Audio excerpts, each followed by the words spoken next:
Magandang gabi bayan. Magandang gabi bayan. Magandang gabi bayan. Magandang gabi bayan. Magandang gabi bayan. Magandang gabi bayan.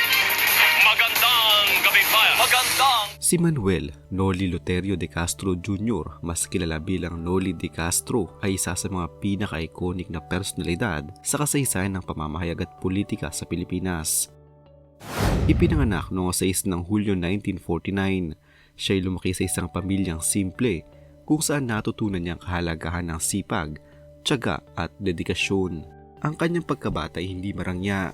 Sa halip, ang mga karanasan niya sa murang edad ay nagturo sa kanya ng disiplina at pagpapahalaga sa edukasyon at trabaho.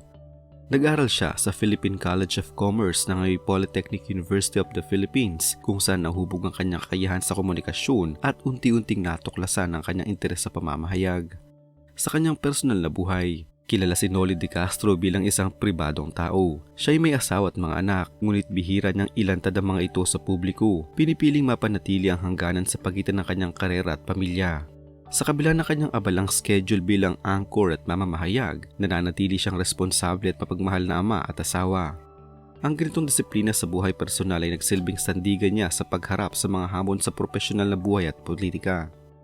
Ang kanyang pagsisimula sa media ay hindi instant. Nagsimula siya bilang field reporter sa radyo noong dekada 70, isang panahon kung saan maraming veterano at matitinding kakompetensya. Ang kanyang dedikasyon at malino na estilo sa pagbabalita ay nagdala sa kanya sa DZMM, ang pangunahing AM radio station ng ABS-CBN. Dito, unti-unti niyang nakilala ang kanyang kakayahan sa pagbabalita ng mga isyong panlipunan, mula sa krimen hanggang sa katiwalian. Ang kanyang programang Kabayan ay nagbigay diin sa kanyang malasakit sa karaniwang mamamayan, at dito siya naging boses ng masa. Hindi matatawaran ang kanyang impluwensya sa telebisyon. Sumikat siya sa programang Magandang Gabi Bayan kung saan ang kanyang pagbati ng Magandang Gabi Bayan ay naging ikoniko at patuloy na tumimo sa isip ng mga Pilipino. Ang programang ito ay hindi lamang balita. Nagtatampok ito ng mga kwento ng kababalaghan, krimen at karahasan ng mga tao sa lipunan, lalo na sa tuwing undas. Ang programang ito ay nagiging bahagi ng tradisyon ng maraming pamilya. Ang mga special na episodes tuwing undas ay puno ng suspense, takot at aliw. Maraming Pilipino nakakaalala kung paano silang nagtitipon sa sala, nakapatay ang ilaw at sabay-sabay na kinakabahan sa bawat kwento ng kababalaghan na inihahain niya. Ang kanyang boses may halong seryosong tono at suspense na nagdagdag sa karanasang hindi malilimutan. Noong 2001, pumasok si Noli de Castro sa politika nang tumakbo siya bilang senador. Dahil sa kanyang kasikatan bilang mamamahayag, nagwagi siya sa halalan. Bilang senador, nakatuon siya sa mga isyu ng pabahay, karapatan ng manggagawa at iba pang suliranin ng masa. Noong 2004, tumakbo siya bilang vice-presidente at nanalo. Sa ilalim ng administrasyon ni Pangulong Gloria Macapagal Arroyo, siya rin ay naging pinuno ng Housing and Urban Development Coordinating Council. Sa posisyong ito, sinubukan niyang tugunan ang kakulangan sa pabahay at ang pangailangan ng mga mahihirap na sektor. Bagamat hindi rin nawala ang mga kritisismo tungkol sa implementasyon ng mga programa, ang kanyang pagiging news anchor ay hindi nakaligtas sa kontrobersiya. Isa sa mga madalas na puna tungkol sa kanyang estilo ng pagbabalita na sinasabing sensationalize. Maraming kritiko ang nagsasabing ang kanyang presentasyon ng krimen at katiwalian ay minsang masyadong dramatiko na nagdudulot ng takot sa publiko. Halimbawa, sa pagbabalita ng malalaking krimen, inilalahad niya ang detalyeng minsang hindi kailangan na ayon sa ilang eksperto ay maaring magdulot ng panik o maling interpretasyon sa manonood. Mayroon ding akusasyon ng bias, partikular noong siya ay papasok sa politika, na nagbunsod ng diskusyon tungkol sa etika sa pamamahayag. May mga nagsabing ang kanyang programa ay ginawang plataforma para sa personal na interes. Bagamat itinanggi niya ito at iginit na ang kanyang layunin ay ang magbigay ng boses sa masa. Bukod sa estilo at bias, may mga pagkakataon din na kinwestiyon ng lalim ng kanyang pagtalakay sa komplikadong paksa tulad ng ekonomiya at foreign policy. Habang siya ay mahusay sa pag-abot sa nakararami, may mga akademiko at eksperto na nagsasabing kulang ang analytical depth ng kanyang pagbabalita sa mga ganitong issue. Ang ganitong kritisismo ay bahagi ng patuloy na debate sa pagitan ng popular appeal at journalistic rigor. Isang balanseng mahirap makamtan lalo na sa konteksto ng media sa Pilipinas. Pagdating sa kanyang pagiging vice-presidente, naharap din siya sa ilang kontrobersiya. Ang isang malaking issue ay ang kanyang ugnayan sa administrasyon na naharap sa mga aligasyon ng katiwalian. Bagamat hindi siya direktang nasangkot, May mga kritiko na nagsabing hindi siya naging sapat na kritikal sa mga anomalya at hindi ganap na naipaglaban ng interes ng publiko. Mayroon ding mga ulat na ang ilang mga proyekto sa pabahay ay kulang sa transparency at epektibong implementasyon. Ilan sa mga benepisyaryo ng pabahay ay nagreklamo na hindi sapat ang kanilang natanggap, habang ang iba naman ay nagsabing may pagkaantala sa distribusyon ng mga proyekto. Noong Enero 2026, lumabas ang balita na si Noli De Castro ay na-ospital at 2 buwan nang nananatili roon. Ayon sa isang malapit sa kanya, ang dahilan ay ang kanyang sciatica, isang kondisyon na nagdudulot ng matinding pananakit mula sa ibabang likod pababa sa binti.